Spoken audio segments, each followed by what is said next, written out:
An important lesson we've learned over the last few years is that most work doesn't need to be tethered to a physical office. Upwards of 1/5 of the world's companies are now fully remote, and more professionals are choosing to work away from the office. The increase in the number of remote workers following the COVID-19 pandemic indicates a new normal. This new normal provides many workers and their families unique opportunities to work where they want, travel when they want, and often combine the two. For example, the surge in remote work is seen in how Airbnb guests now use the platform. Many guests choose to live and work away from home for extended periods of time, and long-term stays of 28 days or more continue to be Airbnb's fastest-growing category. 1 in 5 nights booked in 2022 were for stays of a month or longer, and nearly 175,000 guests booked stays lasting 90 days or longer. Consider the experience of my friend Jerry, who works as an investment manager. Before the pandemic, I couldn't travel for long because I always had to be back home in Wisconsin to meet with my clients in person. After the pandemic, however, everyone has become comfortable with Zoom meetings and meeting online. This has opened the opportunity to live in southern France with my family for a month at a time. If I've got good Wi-Fi and a quiet place to talk with my clients, I can live and work from anywhere. These opportunities don't just apply to established professionals. Consider the experience of Anya, a young photographer and social media dilettante I met in Bosnia and Herzegovina. I'm thinking of moving to Turkey and then Japan to work for 6 months at a time. I've always wanted to experience these cultures, and because I freelance online, I can work from anywhere. Anya and Jerry are classic examples of what are becoming popularly known as digital nomads, or people who work almost entirely over the internet while traveling. Digital nomads don't always have to be away from home or the office, but their jobs offer the flexibility to work remotely and experience new cultures while doing so. Some live, travel, and work for a month during the summer, while others are constantly on the move, taking all their worldly possessions with them.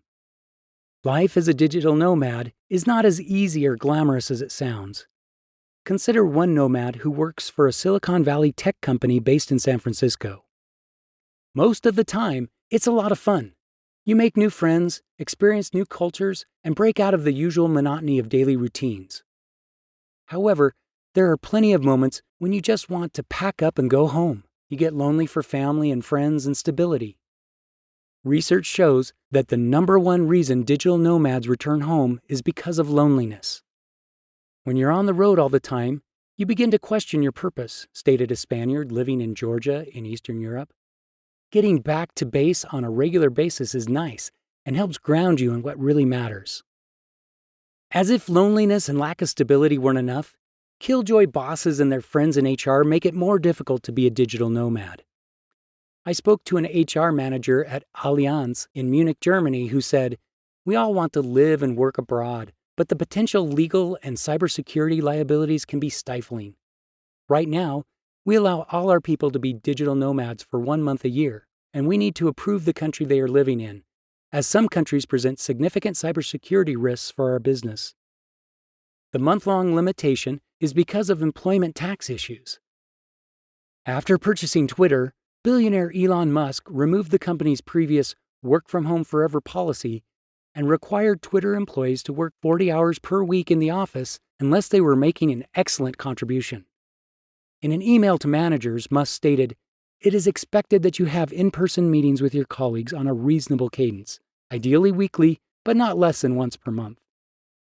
Even Airbnb, with a multi-billion-dollar market that has helped make life as a digital nomad possible, must cull its own employees by keeping roughly 24 countries off limits and limiting employees' foreign stays to no more than 3 months per year.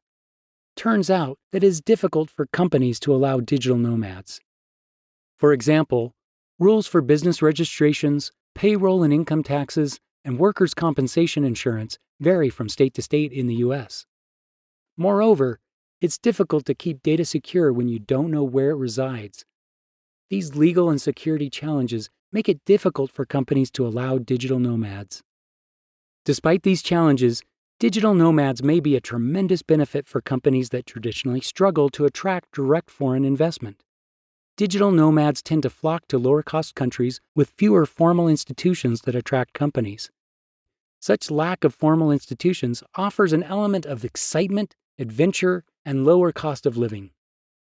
Moreover, digital nomads are introduced to new and innovative ideas because they spend a portion of work time outside the company. For more information on how digital nomads might be the answer to your country and company problems, watch our follow-up video entitled How Digital Nomads Might Be the Answer to Your Country and Company's Problems.